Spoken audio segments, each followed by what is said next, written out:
नमस्कार मित्रांनो, हो का आज मी आमच्या शेतामध्ये आलोय।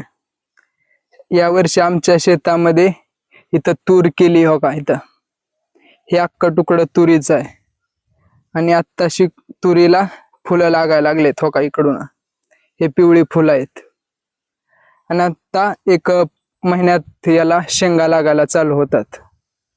हो का ह्या वर्षी आत्ता तुरीची झाडं मोठी व्हायला लागलेत आणि तूर आता हिरवीगार आहे, त्याच्यामुळे लय भारी दिसते तूर।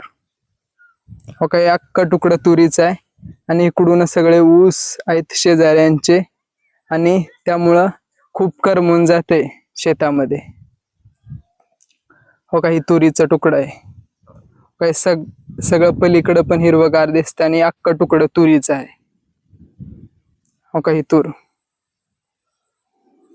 या वर्षी गावाकडे खूप पाऊस झालाय, त्याच्यामुळे खूप करमून जाते आणि एकदम भारी वातावरण झालंय गावाकडे। हा जर व्हिडिओ आवडला तर व्हिडिओला लाईक करा आणि असेच गावाकडचे व्हिडिओ पाहण्यासाठी आपल्या चॅनलला सबस्क्राइब करा। धन्यवाद।